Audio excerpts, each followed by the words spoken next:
lava pelalangan disebut sebagai black lava karena warnanya saja hitam. Tapi yang kita lihat di depan Mas dan Mbak sekalian itu adalah morfologi dari dinding kaldera ijen kompleks yang tua. Tadi yang kita lihat ini yang posisinya lebarnya kurang lebih 15, kemudian ke sisi sini adalah kurang lebih 10. Ya. Nah kalau kita lihat ini kita kurang lebih sekarang pada elevasi 1200 Mas Firman ya. 1200, kemudian di topnya sana kurang lebih 1600-an. Jadi kita punya elevasi perbedaan sekitar 400 meteran. Nah, posisi Mas dan Mbak ini sekarang kita berada di utara ini, di Pelalangan. Kalau dalam peta geologi ini aliran lava yang sebenarnya mengalir dari arah Kawah Wurung. Jadi Kawah Wurung itu kalau Mas dan Mbak balik ke sana itu kelihatan yang Bukit Teletabis itu sedikit permukaannya mulus, itu adalah kawah yang paling muda. Kawah yang paling muda yang muncul di dalam kaldera.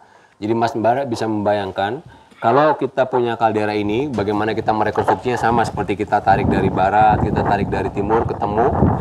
Maka dari rekonstruksi yang dilakukan Mas Firman itu elevasi ketinggiannya 3.500 kalau kita pakai yang homogen, dominasinya lava. Tapi kalau ada piroklastiknya itu ketinggiannya sampai 4.000 sampai 4.500. Jadi komposisi di dalam rekonstruksi menjadi penting. Gitu ya. Kita bisa membayangkan yang tadinya 4.000 kemudian depresi hilang, tinggalnya itu sampai 1.600 saja. Jadi berapa banyak volume yang hilang. Nah, kalau kita lihat di depan Mas dan Mbak itu, dinding kaldera ini itu adalah bidang sesarnya. Jadi semua yang ada di depan ini bidang sesarnya yang posisinya adalah turun masuk ke arah kita ini sekarang. Jadi miringnya itu ke arah selatan. Jadi kalau kita lihat seperti ini, bidang-bidang sesar ini yang kemudian dilihat sama Mas dan Mbak di depan sana tadi. Tadi disampaikan di dalam peta geologi ini, beberapa lava ini mengalir cukup jauh. Tadi lokasi yang kita injek di Banyu Pait adalah peta yang dari Gunung Ijen itu mengalir sampai 7 kilo. Sekarang kurang lebih yang warna hijau ini juga sama mengalir kurang lebih 6 kilo dari arah selatan menuju ke utara ke daerah yang lebih rendah. Nah ini saya gambarkan dulu pembentukan kaldera secara umum Mas dan Mbak. Jadi kita tadi ini gambaran kaldera atau Gunung Ijen tua secara umum pada waktu sebelum terbentuknya kaldera seperti ini. Ketika kemudian volume yang besar keluar gitu ya, yang besar keluar maka dapur ini mengalami kekosongan. Akibatnya kemudian turun dia ke bawah. Kalau kemudian dalam penampang seismik kita tidak melihat sebagai bahwa gunung api bisa terjadi seperti ini mirip nih penampakannya kayak endapan graben dan lain-lain karena kemudian dibatasi oleh sesar-sesar normal. Batas dari bidang-bidang ini adalah menjadi bidang lemah yang kemudian bisa muncul vulkanisme yang baru. Vulkanisme baru itu kelihatan di keliling Mas dan Mbak itu yang pertama Suket ya. Kemudian di sini dalam peta geologi yang berikutnya adalah Jampi, ini Ranti, kemudian itu yang ada asap putihnya itu Ijen, sebenarnya Ijen yang mudanya, belakangnya ada Marapi. Di depan dari Ijen yang warna putih itu ada sedikit bukit, itu namanya Blau. Itu gunung Blau. Kemudian yang terakhir gunung apa ini Mas? Gunung Ringgi. Nanti Mas dan Mbak bisa melihat bagaimana kemudian tumbuhnya gunung kerucut-kerucut parsiter itu sebagian besar berkaitan dengan posisinya di kaldera rim. Tapi ada beberapa yang tumbuh di tengah-tengah yang intrakaldera itu bisa dipahami karena tadi blok-blok antara yang satu dengan yang lainnya adalah bidang lemah. Dia muncul itu juga di antara blok-blok ini. Nah kemudian ada satu gunung yang berada di luar, itu udah dari flanknya, itu adalah yang berada di sini. Jadi kita punya, nah ini dari kerucut ini raung ini di bagian luarnya. Jadi sebagian besar berada dalam intrakaldera, ini yang berwarna hijau. Yang kaldera rim itu yang berwarna oranye, sementara yang kemudian di outer atau di luar dari flanknya kita punya raung dan gunung gadung dan juga beberapa gunung lainnya. Nah ini yang kemudian nanti bisa menjadikan membayangkan kita bahwa kompleks Jati Barang itu ternyata bukan satu kerucut tunggal seperti ini, tetapi dia beberapa punya pusat erupsi yang saling tumbuh satu dengan yang lainnya. Maka kemudian menjadi penting buat kita pelajari mana yang lahir pertama, mana yang lahir berikutnya. Kalau kita kenampakan gunung api gini secara megaskopis dari tatapan mata, kita bisa melihat dari bentuknya. Kalau bentuknya masih mulus, itu seperti kita, berarti kulitnya masih kencang, itu biasanya muda.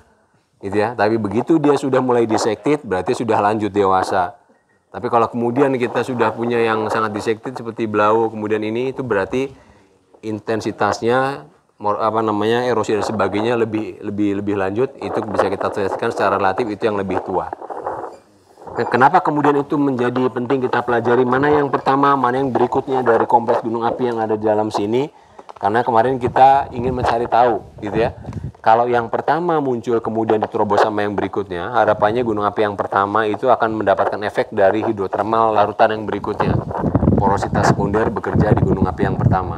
Gunung api ketiga lahir lagi, maka gunung api yang ketiga memberikan efek kedua sama ke satu. Itu baru bicara dari efek hidrotermalnya. Bagaimana kalau kemudian antara yang satu dengan lain ada gapnya, itu akan menambah variasi. Maka artinya kita punya pelapukan di antara gap yang satu dengan gap yang berikutnya. Baik, setelah kemudian proses pembentukan dari ini gunung api besar ini kemudian proses erupsi besar terjadi, nanti pada waktu kita datang ke daerah Belawan sana, kita akan lihat produk erupsi besarnya itu hasilnya ada di sana. Dilihat dari tebalnya, kemudian nanti kita lihat itu adalah jejak dari letusan besarnya. Hasilnya tadi sudah ada vulkanisme, tetapi sebelum vulkanisme ini terjadi seperti sekarang, ini sempat terisi oleh danau yang kemudian dikenal sebagai Danau Belawan. Nanti endapannya kita mampir juga ya. Nah, kita sempatkan endapan mampirnya. Nah, proses pengisian danau itu seberapa cepat dari satu daerah yang daerah lainnya beragam. Kalau kita punya Toba itu dengan rate curah hujan yang sekarang itu saya hitung dia butuh 1.500 tahun untuk mengisi sampai ketinggian yang sekarang kemudian dikeluar di beberapa titik. Kalau Ijen ini yang Ijen ya, Ijen yang saya maksud yang kawah Ijen itu kecil saja. Jadi dalam waktu 1,5 tahun kalau kemudian dia ternyata adalah terisi tertutup, maka dia sudah punya kedalaman seperti yang Ijen sekarang dia tertutup. Dengan catatan itu sumbernya hanya dari curah hujan. Nah, kemudian kita ingin tahu apakah air ini dari meteorik, artinya dari air hujan yang masuk, atau air magmatik. Itu gampang ngetesnya sebenarnya. Kalau misalkan air magmatik lebih banyak dari air meteoriknya, warnanya pasti biru toska, hijau toska seperti itu. Tapi kalau warnanya dia jernih, itu dominasinya adalah air meteorik.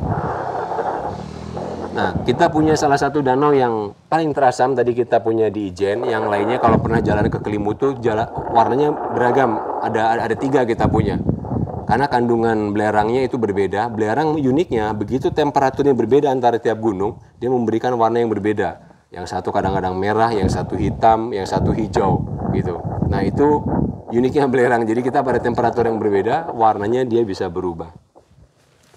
Baik, Mas dan Mbak, ini salah satu contoh lava yang kemudian bisa kita amati. Kalau kita melihat ini sama seperti bagian atas dari tadi yang kita amati pada waktu di Banyu Pait, tapi di bagian atasnya. Di bagian atasnya saja.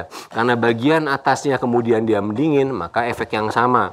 Ya, pecah-pecah, menyirut dan lain-lain. Kalau kita di gunung api ada 2, ada yang namanya bloki, begitu ya, bloki lava, ada yang kemudian tipikalnya lava, yang satu lagi adalah lava pohohoe, yang permukaannya halus. Ngetesnya gampang, itu secara definisi adalah kalau kita bisa jalan tanpa alas kaki dan kaki kita tidak terluka, berarti itu adalah tipikal yang pohohoe, artinya dia encer. Kalau dia punya tipikal yang begini, runcing-runcing dan segala macam sulit, itu adalah tipikal untuk lava yang sebenarnya cukup kental. Yang jadi masalah adalah, Mas dan Mbak, di dalam satu tubuh lava begini, itu secara gradasi dia bisa berubah. Dari yang tadinya dia encer, semakin lama karena temperaturnya turun, lama-lama menjadi kental. Bisa kebayang ya? Jadi di ujung sini dia bisa sangat encer, semakin ke sana seiring berjalannya waktu temperaturnya turun bercampur dengan segala macam menjadi kental. Bahkan vulkanologis pun kayak saya gitu ya, kadang-kadang kalau tidak melihat ini sebagai sesuatu yang continuous, ini bisa dijadikan 2, bahwa saya punya 2 lava yang berbeda, yang satu encer, satu kental. Apa maknanya kalau lavanya jadi 2? Berarti ada 2 kali erupsi, padahal bukan begitu. Itu hanya satu erupsi yang kemudian secara lateral berubah. Nah, ini adalah salah satu contoh kenapa kan morfologi seperti ini kalau kita trace ke sana, kita bisa mendapatkan barang yang sama ini, tapi permukaannya kemudian semakin mulus ke arah pusat erupsinya. Karena viscosity-nya berubah seiring waktu. Tadi saya sampaikan pada waktu Mas apa tadi yang bertanya, Mas ya, bahwa apa kemudian viscosity yang menyebabkan kontrolnya, salah satu adalah kandungan SiO2. Tapi SiO2 bisa dimodifikasi oleh temperatur. Ternyata temperatur itu sebagai salah satu fungsi jarak dari titik erupsi, kemudian semakin jauh dia semakin turun temperaturnya, maka dia kekentalannya bisa berubah. Ya. Baik, itu sebagai pengantar Mas dan Mbak. Nah, tadi setelah ini terbentuk danau-danau belawan, kemudian danaunya kemana sekarang posisinya? Kita punya codetan di sana yang bentuknya V itu, di antara tinggian-tinggian itu yang dikatakan sesar belawan. Sesar itu aktif memotong, kemudian menyentuh ini ya, batas permukaan ini ya, kemudian dia tererosi dan airnya itu sudah mulai keluar ke sana. Agak cerita berbeda dengan Danau Bandung, Kang Denny pasti mau benar bagi Danau Bandung ya. Ada yang mengatakan bocor di Sangyang Tikoro, ada yang mengatakan di Pasir Kiara dan lain, tapi erosinya naik ke atas. Jadi kalau Mas dan Mbak punya flank di belakang sana, itu ya, itu erosi itu bisa berjalan ke arah ini, naik ke sungainya itu.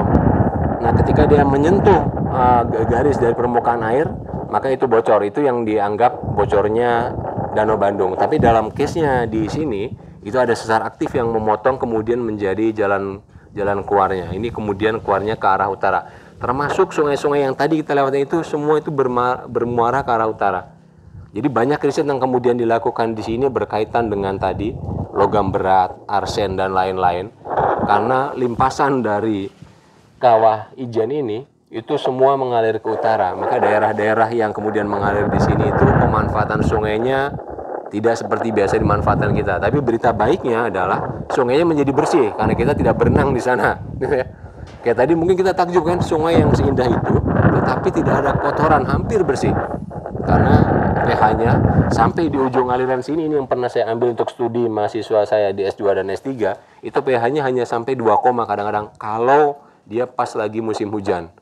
Kalau enggak dia masih 1,9, itu 2,1 tuh udah paling tinggi. Saya nggak pernah dapat data sampai 2,3, nggak pernah. 2,1, 2,1 sekian gitu. Begitu Mas dan Mbak. Jadi mudah-mudahan dari sini kita bisa mendapatkan bayangan, lagi-lagi lava yang panjang mengindikasikan viscosity yang rendah. Viscosity yang rendah bisa dua hal.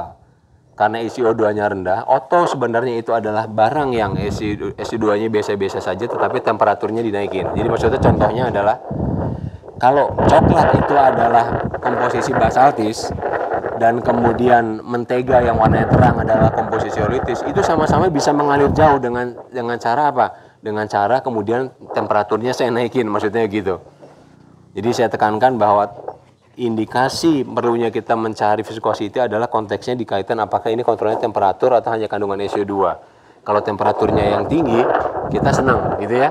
Karena harapannya dengan temperatur yang tinggi tadi di lokasi pertama, mineral-mineral yang temperaturnya tinggi, yang banyak komposisi MgFe-nya, itu akan hadir di sana. Kalau itu hadir di sana, berarti itu yang kemudian akan kita cari jadi sebagai target. Baik, itu Mas dan Mbak, ada yang ingin ditanyakan atau didiskusikan, silahkan.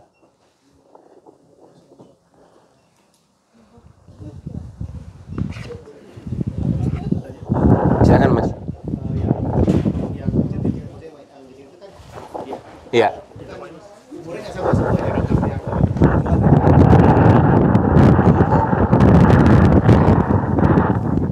Gimana Mas? Betul. Iya. Iya.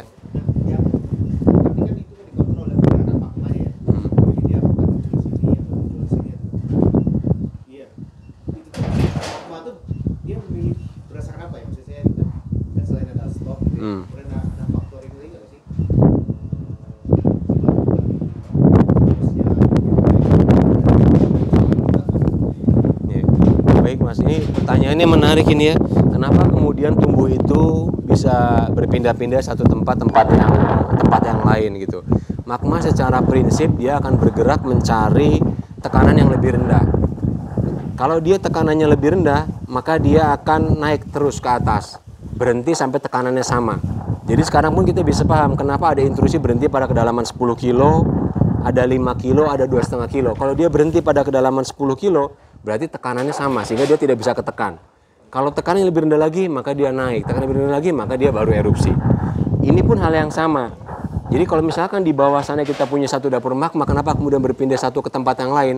Maka titik pertama pada waktu dia keluar itu adalah tekanannya paling rendah. Begitu tekanan rendah, kemudian dia sudah mulai menyumbat dan lain-lain, maka dia pindah cari ke tempat yang lainnya. dalam case-nya ini dia random keluarnya, tidak ada pola tertentu karena dia menerobos dari blok-blok yang jatuh ke sini.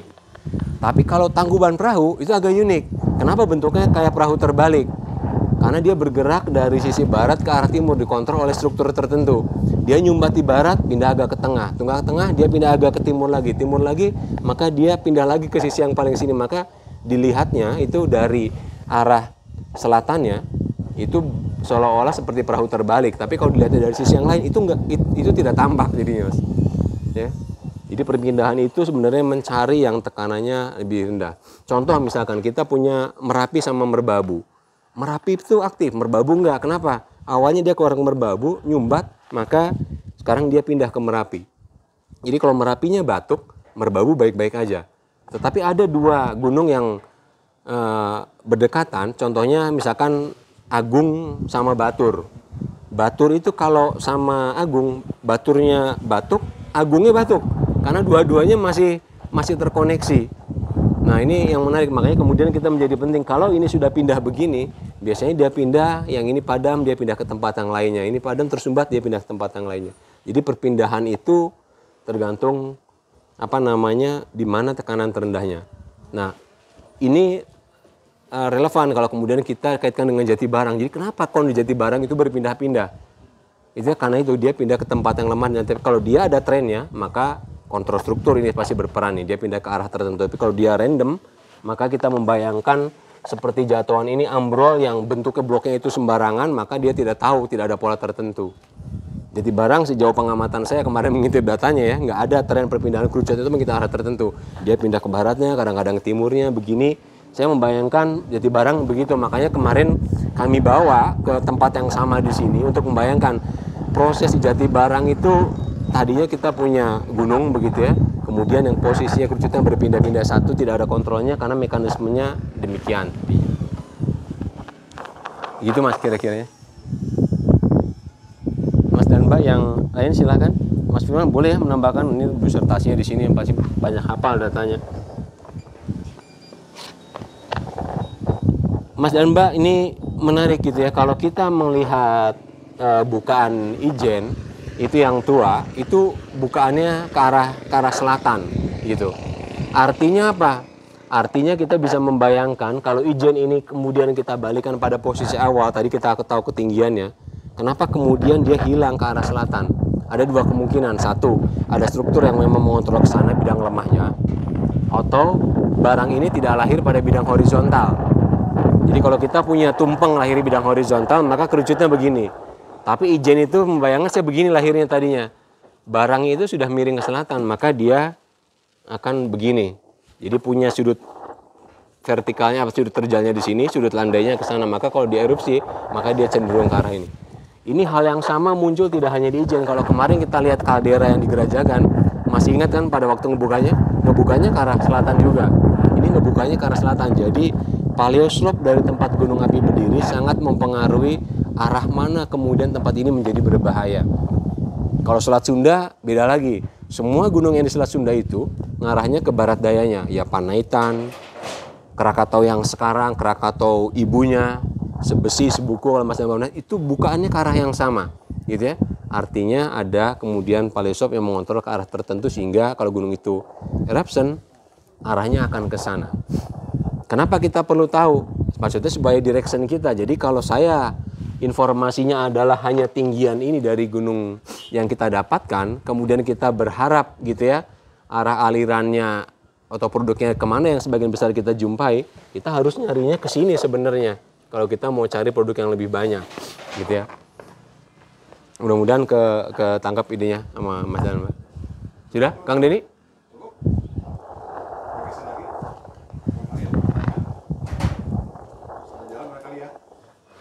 Cukup? Siap, baik. Ini terima kasih.